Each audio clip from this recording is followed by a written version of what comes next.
Son of God and living Word, Jesus, Jesus, you're all I want. Wonderful Counselor, mighty God and Prince of Peace, Jesus, Jesus, you're all I want.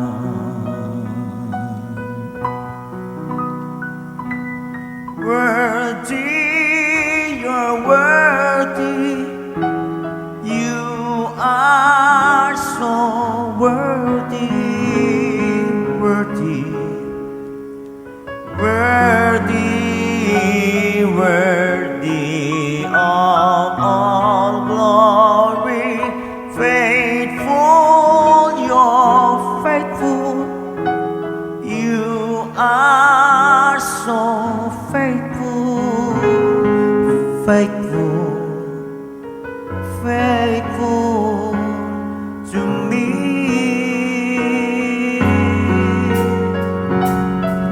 Jesus, my Jesus, Son of God and living Word. Jesus, Jesus, you're all I want.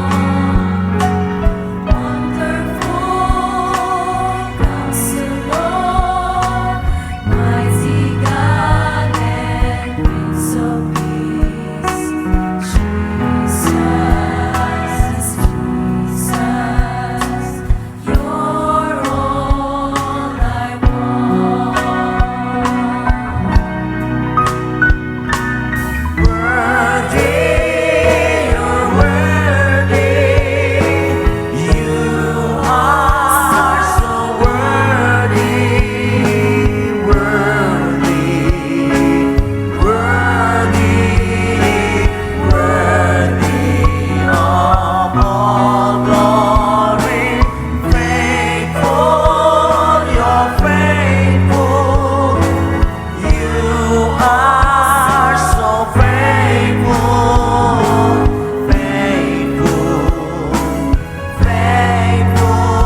The Lord bless you and keep you.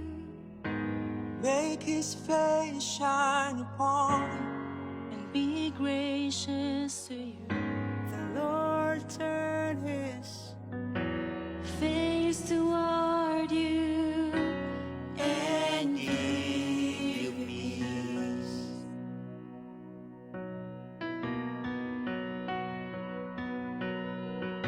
The Lord bless you And keep you, make his face shine upon be gracious to you. The Lord turn his face toward you and give you peace.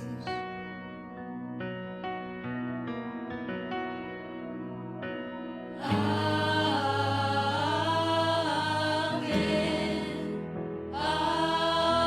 Amen.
Bakit nga ba pinupuri kita? Bakit nga ba sinasamba? Bakit nga ba pinaglilingkuran? Bakit pinasasalamatan? Nais kong ibigin ka, hindi dahil sa pagpapala. Nais kong ibigin ka, hindi dahil sa himala. Nais kong ibigin ka, dahil sa ikaw ay ikaw. Mahal kita, O Diyos, wala nang iba.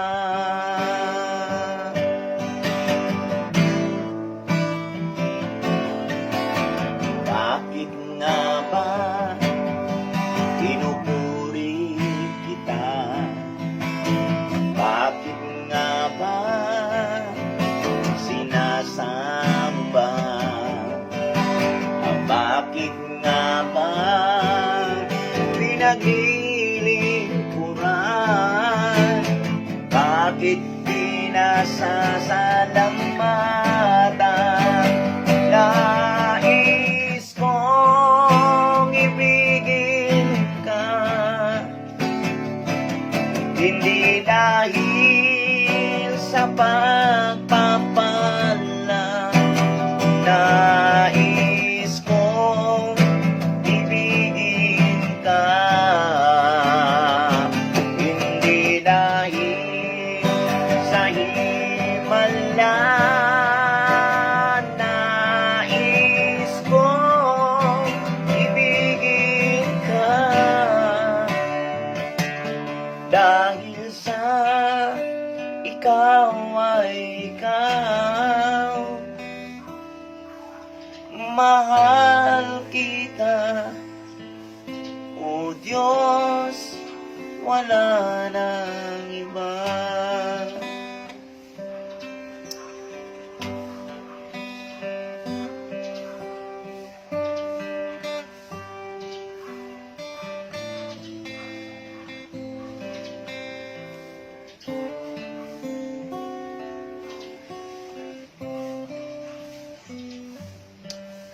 Bakit ba natin pinaglilingkuran ng Diyos?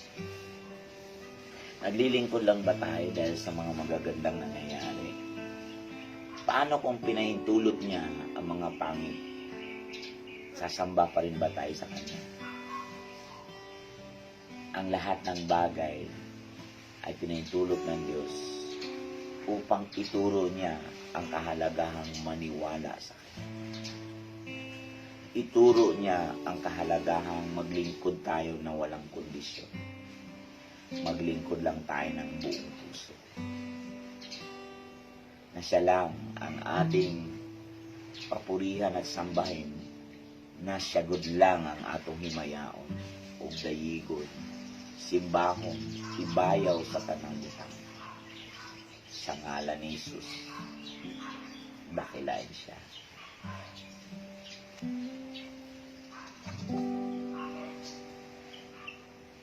Amen. Talaga naman. Iyan ang matindi dyan. Nako, napakaganda ng inyong patutuo. Alam nyo, talaga, Maria Elisa, Sister Donna, talagang hindi aksidente na marinig nyo ang DLS. Biro mo na abot ang 55 nations na nito, na kung saan ay talagang linggo-linggo, thousands of listeners na.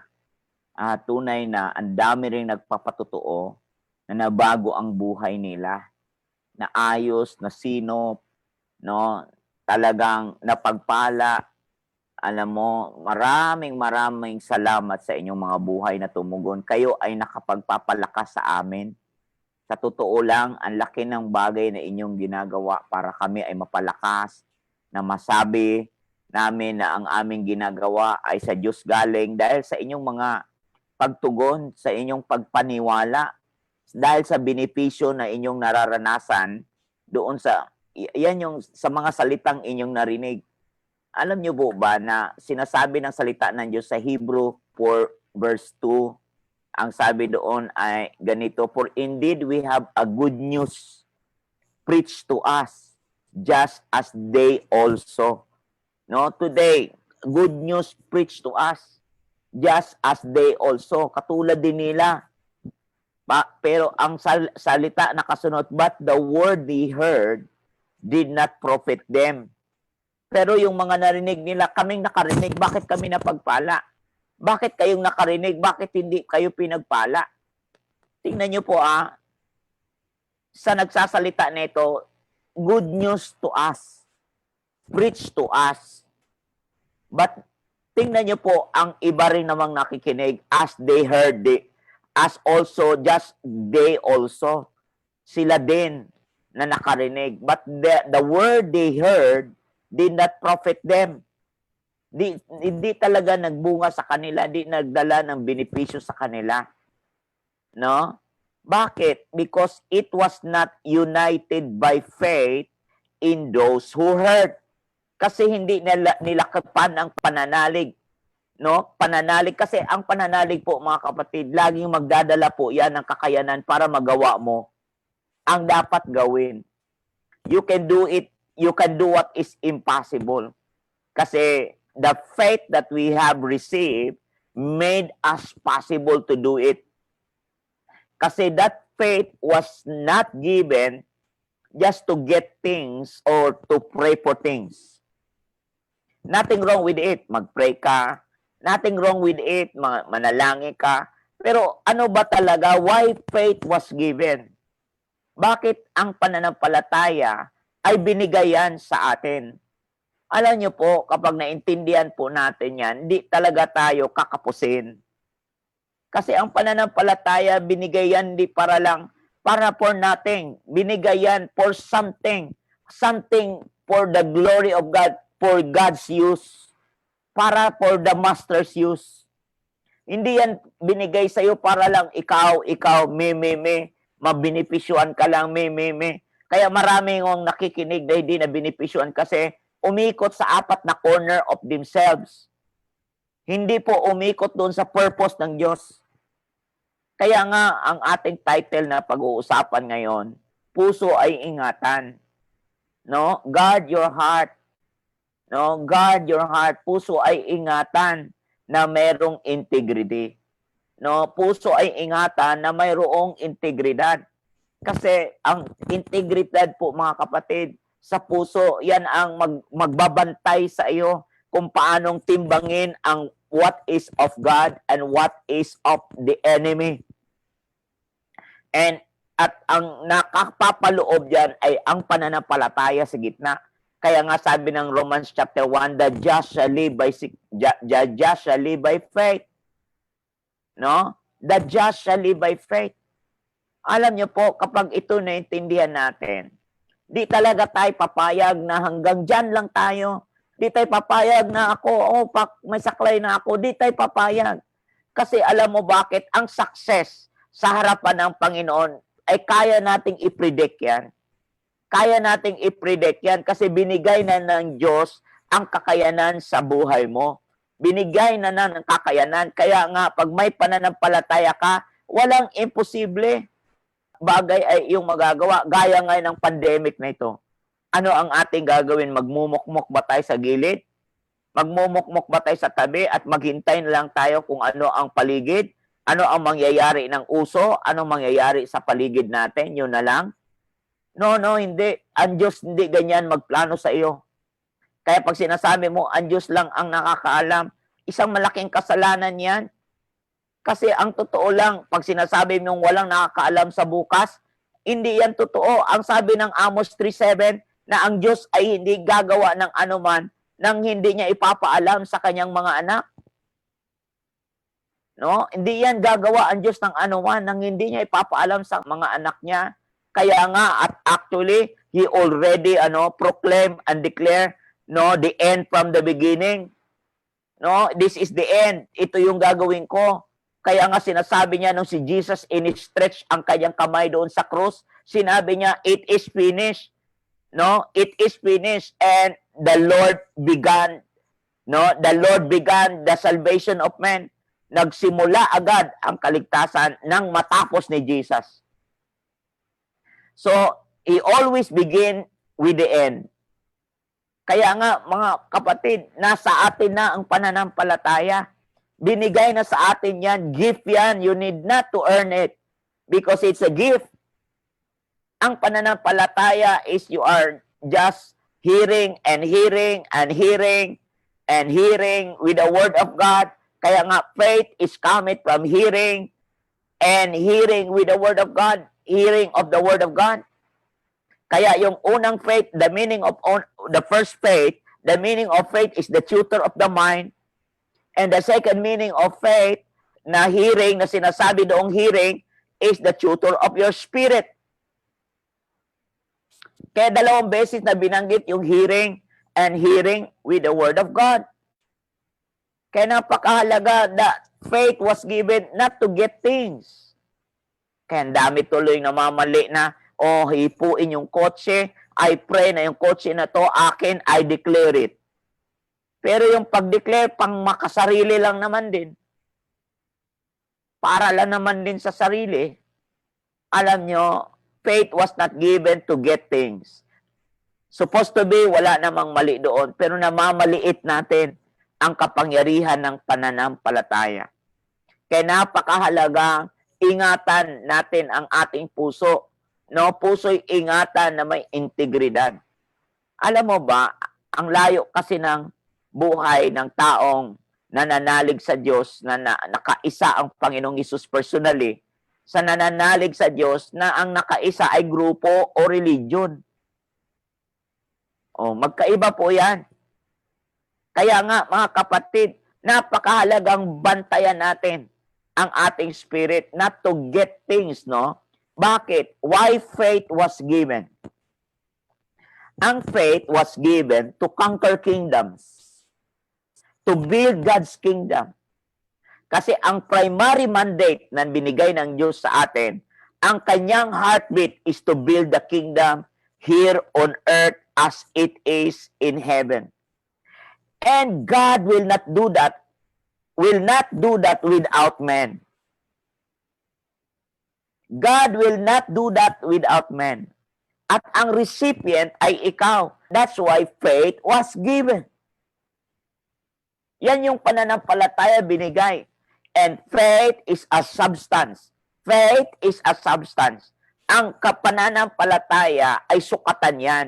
Ang pananampalataya ay tinatawag na substance ay pinanggalingan yan. Substance means pinanggalingan.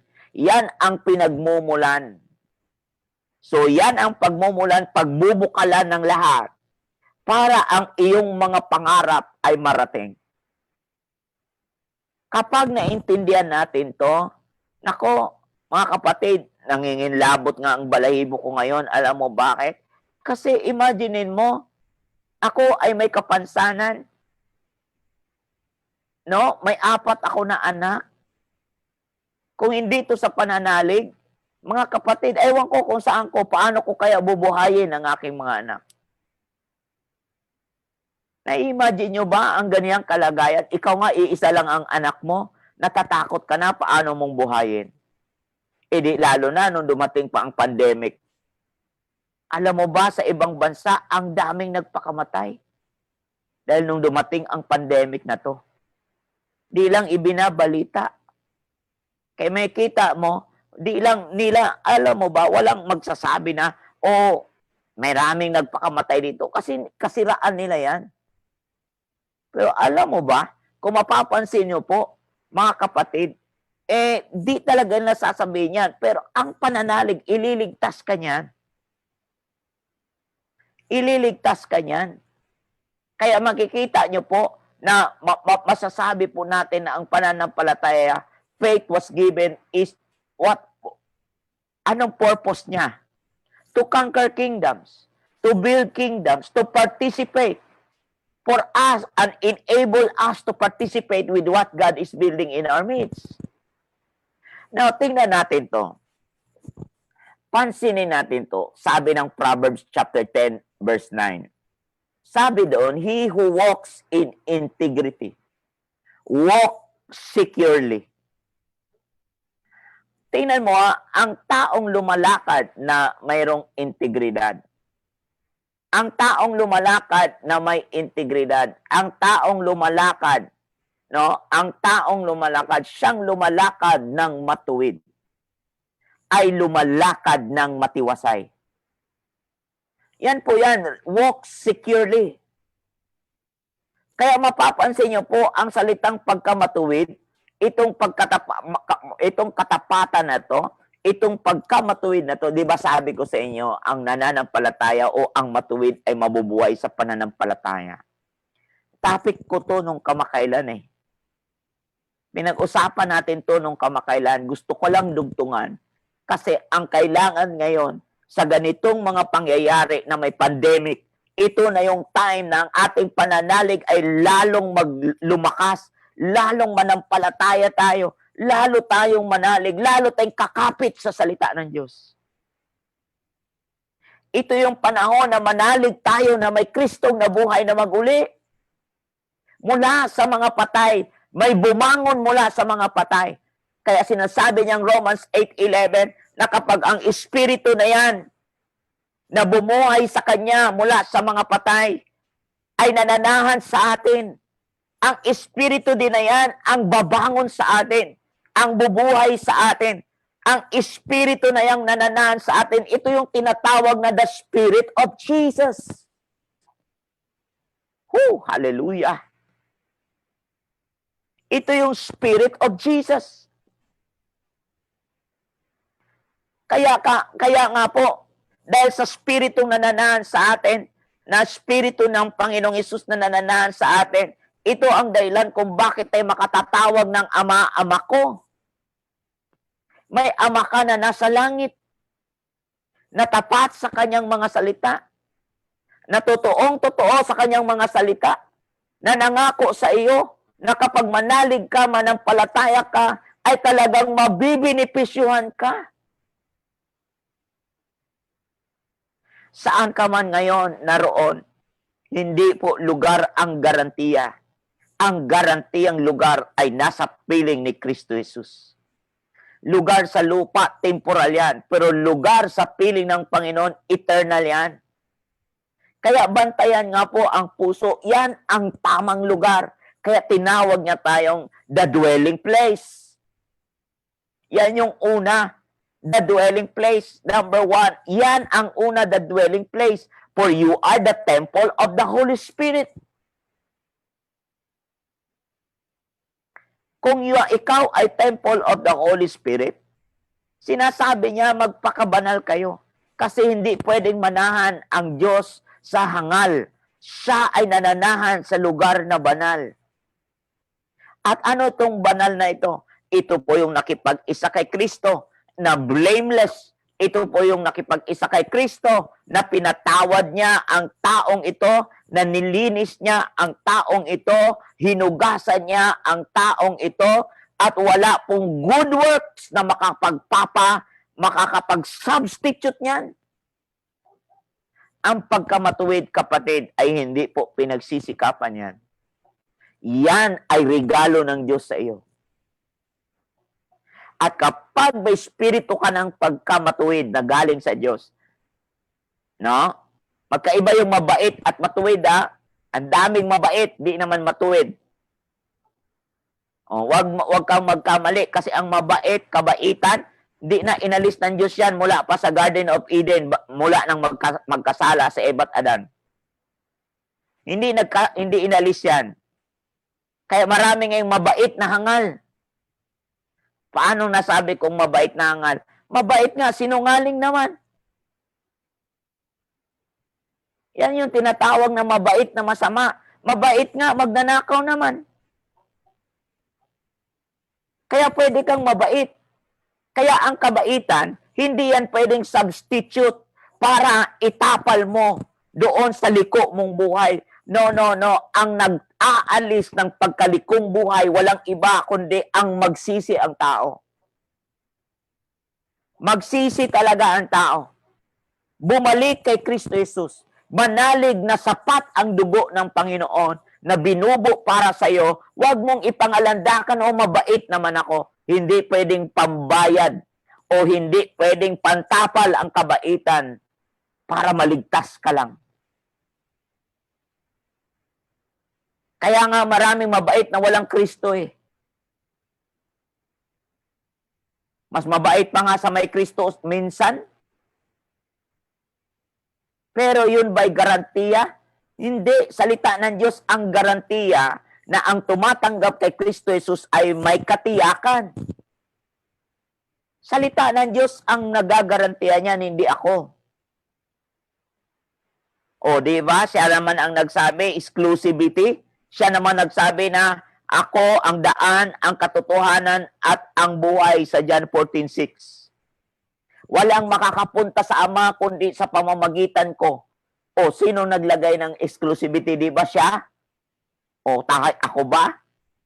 O, kaya walang makakapunta sa Ama kundi sa pamamagitan niya. Kaya makikita nyo po, ganito natin babantayan, iingatan ang ating puso. At yung puso na yan, bibigyan niya ng kasiguruhan, securely, integrity. Kaya bibigyan niya ng pagkamatuwid, yung pagiging tapat, yung quality of being honest. Yung quality na yan. At na binabak-upan yan ng strong moral principles. Alam mo ba, kapag ikaw ay Kristiyano, iniingatan mo ang iyong moral, ang integridad mo sa harapan ng Panginoon. Kasi ang audience mo dito ay ang Panginoon.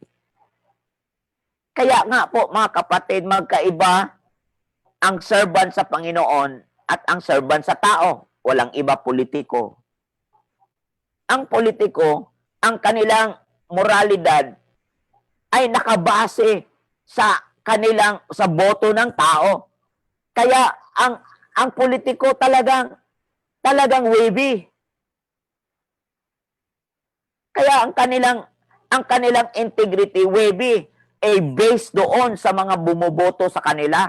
Kaya iniingatan nila yan. Kahit mali sa harapan ng Diyos, okay lang sa kanila.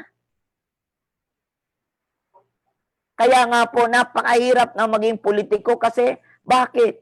Ay, nako, ang kanilang integrity o kanilang moral ay nakadepende sa paligid. Kasi kung wala yan, ay sino boboto sa kanila? Sa Diyos hindi ganyan. Kasi hindi mo naman hinahanap ang boto ng tao. Ang hinahanap mo ay ang Diyos mag-agree sa iyo. Ang hinahanap mo, ang audience mo dito ay si Kristo. Kaya nga po, ang tawag sa iyo, paano iingatan mo ang iyong integrity sa iyong puso, sa buhay mo? Walang iba kundi ang isipin mo, templo ka ng Holy Spirit. At ang Diyos na nanahan sa iyo, at ano yung meron ka, yung pananampalataya.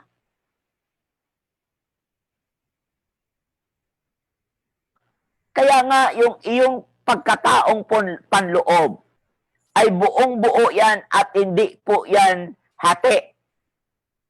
Kasi iyan ay pusong 100% dedicated sa Diyos, consecrated sa Diyos.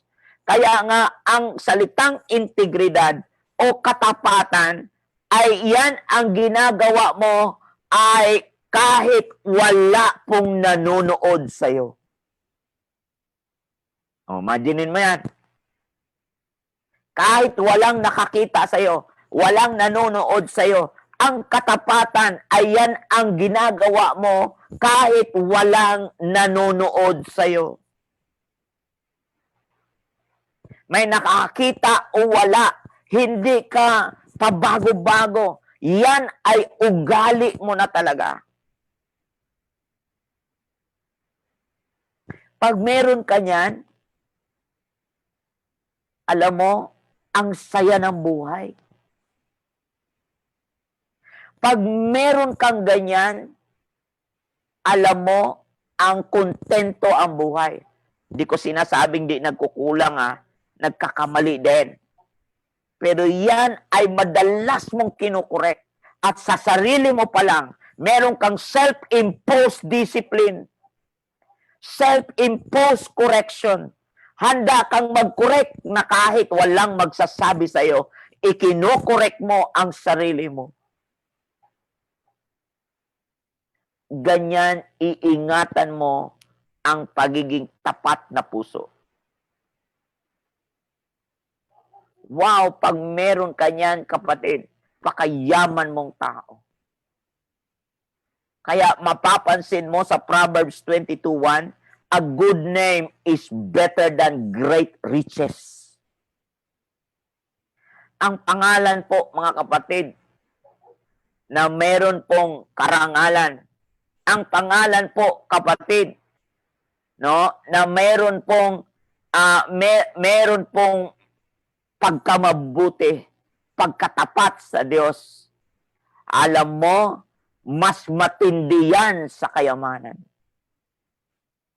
Kasi mayroong tinatawag sa Proverbs 22:1, at ang magandang kalooban mas matindi kaysa pilak at ginto. Mas matindi ka pang mayaman sa lahat ng mayaman. Kaya yan yung sinasabi kung mayaman ka naman bilang isang lugar na pinanahanan na may mandate ang Diyos sa atin, na binigyan tayo ng mataas na degree ng pananampalataya, isang pananampalatayang nagbubuo ng kaharian sa lupa, nagdi-display ng kaharian sa lupa, na your kingdom come, your will be done on earth as it is in heaven. Di kaya ito ang mga taong babalikan ni Kristo Jesus isang araw? Na yung sinasabi ng 1 John chapter 3 verse 2-4, as He is, so are we. Na sa pagbabalik niya, ang hahanapan niya ay ang mga taong kamukha niya, kaisa niya. Kaya sabi ng Proverbs chapter 4 verse 25-27, let your eyes look straight. Sabi niya, tuminging matuwid ang iyong mga mata.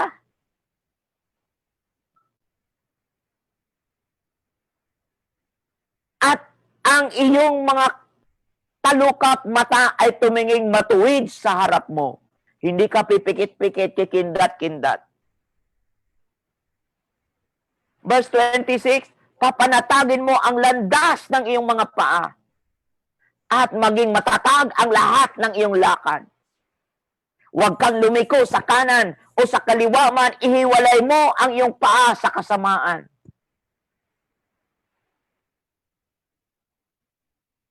Lahat ba nakakaintindi nito? Hindi. Kahit mga anak ko, hindi naman ganun kadali yan. Pero di ba natin ipapaintindi? Di ba natin ipapangaral ito? Di ba natin sasabihin sa mga anak natin ito? Di ba natin babanggitin ito sa mga nakapaligid na tao sa atin? Bilang templo, bilang anak na pinanahanan ng Diyos, bilang representative ng kaharian ng Diyos dito sa lupa, kagaya ng sa langit. Ganito tayo kung magbantay sa ating mga puso. Ganito tayo kung magbantay sa ating mga kalakaran sa buhay. Ganito tayo na nag-iingat. Kaya sabi sa Proverbs 19 verse 1, better is the poor. Better is the poor. Anong sabi doon? Mas mabuti, better is the poor, di ba? Sabi doon, better is the poor, Proverbs 19 verse 1, better is the poor who has integrity. Hallelujah. Mas mabuti pa ang mahirap na may integridad, na may katapatan. na may mabuting puso. Sabi ng Bible ito sabi ng salita ng Diyos. Ano ang tinatangkilik ng Diyos? Mabuti pa ang mahirap. Na may matuwid na puso, may katapatan sa puso. Oh, hallelujah! Maigi ang duka na lumalakad sa kanyang pagtatapat kaysa swail sa kanyang mga labi at mangmang. Kaysa swail, ang tulin magsalita, pero ang ginagawa ang layo. Ay makikita niyo po, Proverbs 20 verse 7, the righteous man walk in his integrity, and his children are blessed after him. Ang taong matuwid. Wow, ang taong matuwid, brothers and sisters. Ang ganap na tao na lumalakad sa kanyang katapatan, mapapalad ang kanyang mga anak na susunod sa kanya. Mapapalad ang kanyang mga anak na sumusunod sa kanya. Kaya minsan, sinasabi natin, buti napakain mo sa maling pamumuhay mo ang iyong mga anak. Grabe, no?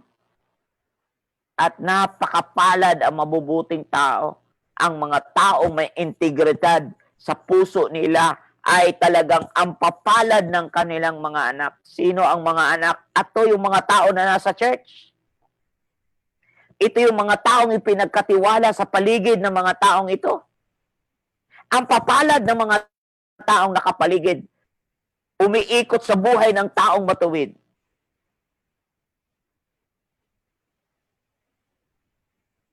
Oh, hallelujah. Kaya mapansin niyo po kung ikaw talaga ay talagang lugar na pinananahanan ng Diyos, isang espiritu ng Panginoon, ang espiritu ng Panginoon ay nasa buhay mo, nananahan sa iyo, buhay ng Panginoon, kitang-kita sa buhay mo. Mga kapatid, paano natin ma-maintain yan? Paano tayo nakakaalam na ang buhay natin ay nasa integridad kasi tayo ay templo ng Holy Spirit at ang katuwiran ni Kristo Jesus ay nasa buhay natin at nasa atin ang kanyang espiritu. Amen po ba? Ano po ba? Paano po ba natin mapanatili yan? Letter A, mga kapatid. Alamin mo ang nagpapaalis, nagpapawala o nagpapakala sa iyo sa piling ng Diyos. Alamin mo yan at paano mo malalaman yan? Sabi ng 2 Peter chapter 1, no? Sa chapter 1 verse 5. Sabi doon, oo, at dahil din dito, magpakaragdag sa ganang inyo ng buong sikap ay ipahamahagi ninyo sa inyong pananampalataya ang kagalingan at sa kagalingan ang kaalaman.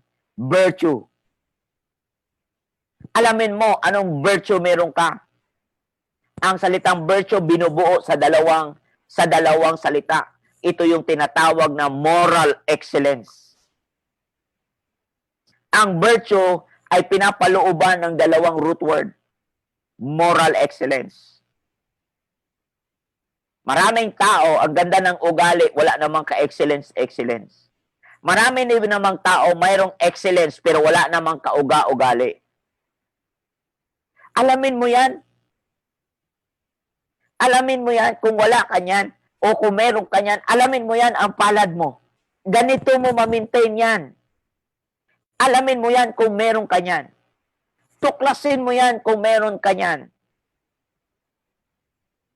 Hallelujah. Tuklasin mo yan.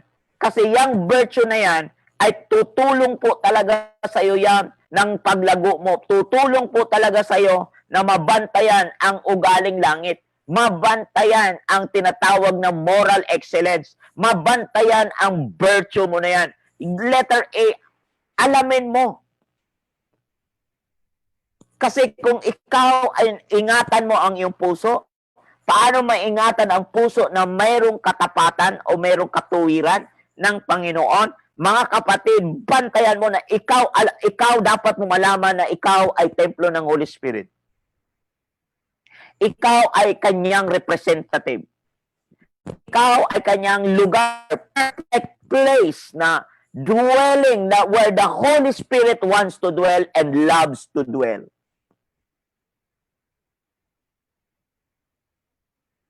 Ikaw at ako yan.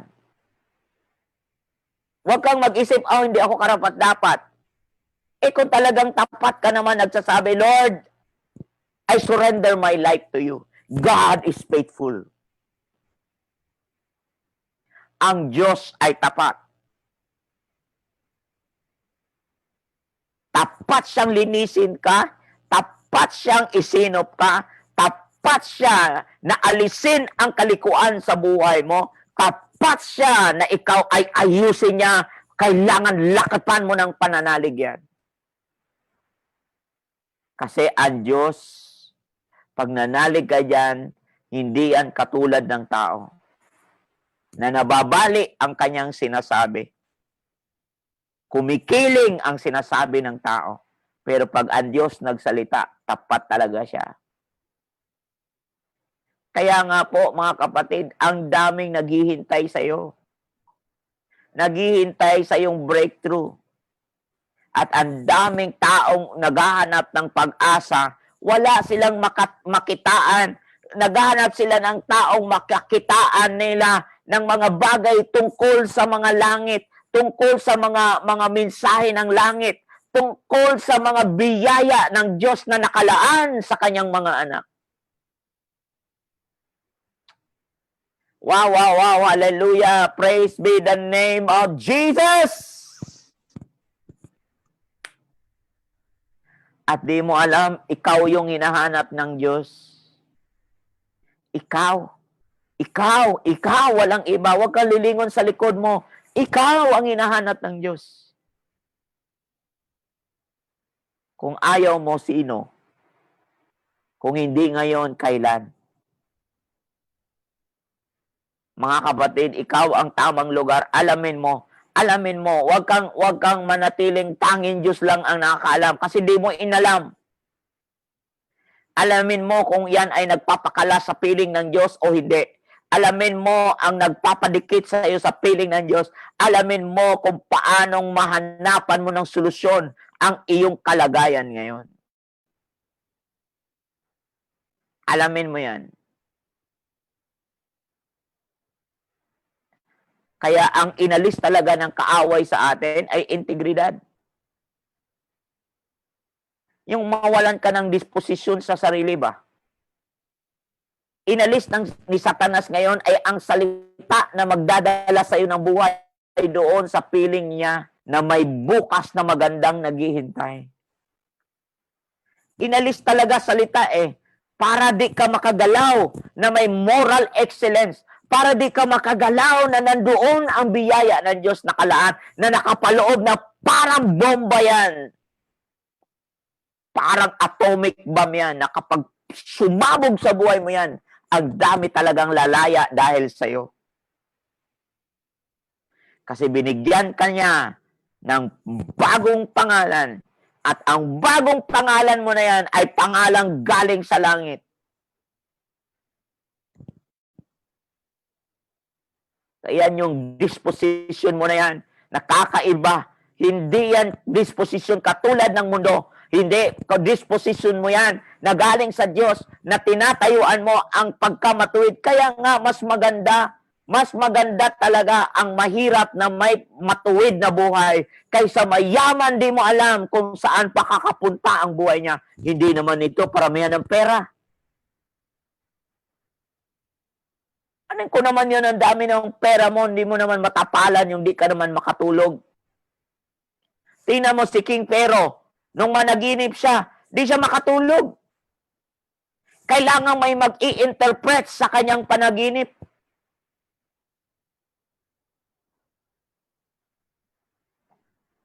Walang makakapag-interpret sa kanyang panaginip. Pero hindi kayang tapalan ng yaman na meron siya sa Egypt. Kasi talagang aligaga siya. Sa panaginip niya, nakita niya na 7 taon at another 7 taon.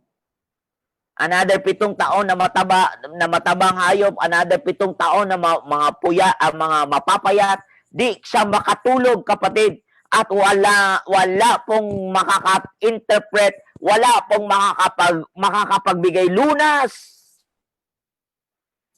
Kahit si King Darius.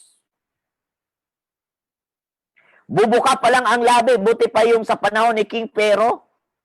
Merong kategory, bagay, hayop, may kategory. Mayroong clue. Sa panahon ni King Darius, nung panahon ni Daniel, King Darius ba yun? Talagang walang clue. Buka pala ng labi mo, pag namali, patay ka. Yan ang pagkakaiba ng dalawang panaginip na hindi makatulog sila pare-pareho. Alam mo ba, pag nanaginip ka, talagang patutulugin ka ng Panginoon, pahihimbingin ka kasi ipinapaliwanag sa'yo. Kaya alamin mo. Alamin mo talaga.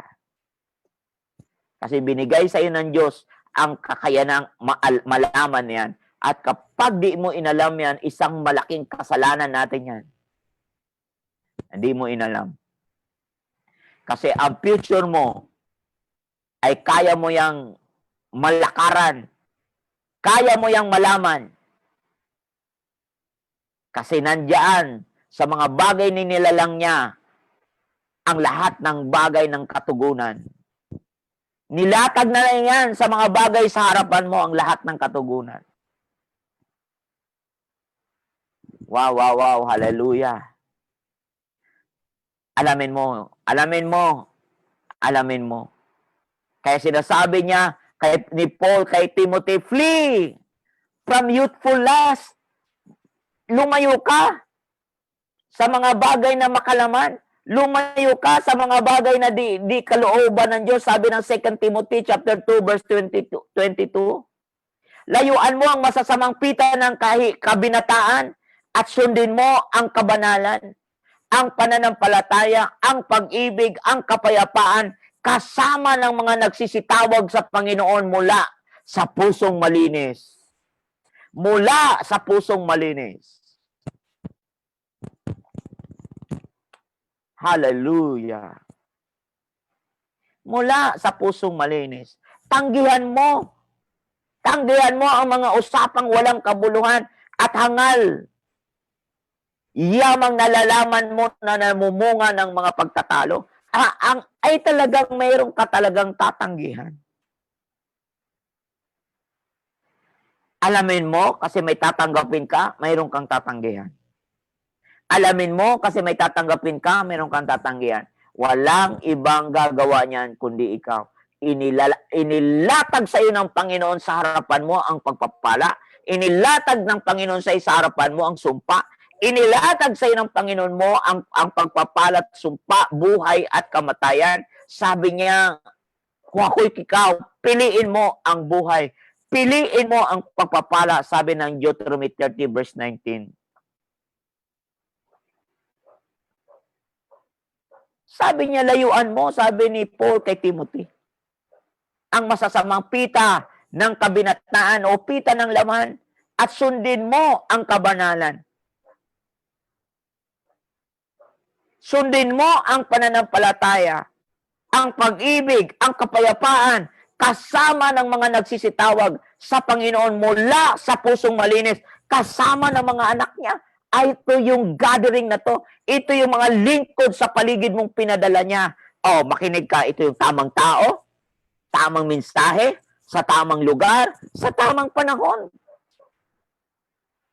Itong DLS na to, ipinanganak sa tamang panahon. Ito, daily life sharing, dumating sa tamang panahon. Si Pastor Dong ba ito? Hindi. Believe me, hindi ito. Diyos ito sa buhay ng isang tao. Kaya sinabi niya, kasama ng mga nagsisitawag sa Panginoon mula sa pusong malinis. Gusto mong pagpalain? Faith was given to conquer kingdoms. Faith was given to build the kingdom. Alam niyo po, yung mga bagay na pinatikim sa atin ng Diyos is all just a side benefits. Given na kasi ang bagay na yan. At nandyan sa mga bagay na nilalang ng Diyos ang sikreto ng iyong future. Nasa sa iyo kung paano mong pinamahalaan yan. Oh, grabe yan mga kapatid. Kung iyong mababantayan, malaman mo, alamin mo, bilang templo ng Holy Spirit, alamin mo. Sabi ng 1 John chapter 2 verse 15 to 17, huwag ninyong ibigin ang sanlibutan ni ang mga bagay na nasa sanlibutan. Kung ang sino man ay umiibig sa sanlibutan ay wala sa kanya ang pag-ibig ng Ama. Sapagkat ang lahat ng nasa sanlibutan, ang masamang pita ng laman at ang masamang pita ng mga mata at ang kapanaluan sa buhay ay hindi mula sa Ama kundi sa sanlibutan. Verse 17, at ang sanlibutan ay lumilipas at ang mga masamang pita noon at ang mga hilig noon ay lumilipas, datapwat ang sumusunod, datapwat ang gumagawa sa kalooban ng Diyos, sumusunod sa kalooban ng Diyos ay mananatili at nanananahan magpakailanman. Hallelujah. Hindi po itong magbubunga lang minsan. Kundi ang gusto kong makita mo, fruit that should remain. Bungang nananatili. Kasi sabi niya sa John 14, ang sino mang nanatili sa John 15, ang sino mang nanatili sa akin ay mamumunga. Ang sino mang manatili sa akin at ako'y manatili sa kanila, manatili sa salita ko at manatili ako sa kanila, ay mamumunga at mananatili ang kanilang bunga. At mananatili ang kanilang bunga. And the fruit remain. Kahit may pandemic, kapatid, hindi ka kakapusin ng pagbubunga. Sabi ng Jeremiah chapter 17. Di ba? Sa verse 8, kahit ito'y tag-init, wala itong ikapangangamba. Kahit ito'y nasa wilderness, nasa kasukalan, wala itong ikapanganib, sapagkat ang ugat ay nakasusumpong ng tubig sa batisan. Bagkus ito'y mananatiang luntian kahit hindi tamang panahon. Kahit pandemic, mananatili kang luntian. Kahit pandemic, mananatili kang mabunga at may movement ang buhay mo. Tuloy-tuloy ang iyong pag-ani. Tuloy-tuloy ang iyong pagpapala. Dahil bakit? Kasi ang Diyos ay tapat sa iyo na nangako. Hallelujah! Oh, glory to God. In Jesus' name. Hallelujah. Brothers and sisters, amen at amen. Panalangin ko sa oras na ito na ang puso mo ay bantayan. Panalangin ko sa oras na ito na ang iyong mga mata ay ingatan ng Diyos. Bigyan ng kaliwanagan. Bigyan ng katapatan sa Diyos. Kasi pag sumunod tayo sa Diyos, walang sumunod sa Diyos na napahiya. Lahat ng sumunod sa Diyos ay pinagpala. Sa pangalan ni Jesus, pinagpapala kita. Pinagpapala kita in Jesus' name. Oh, walang napapahiya sa kanyang mga nananalig. Believe me, kapatid. Sa mga nananalig sa Panginoong Hesus, wala pong napapahiya. I pray na pasaganain ka ng Diyos ngayon din sa lahat ng aspeto. In Jesus' name. Amen at amen.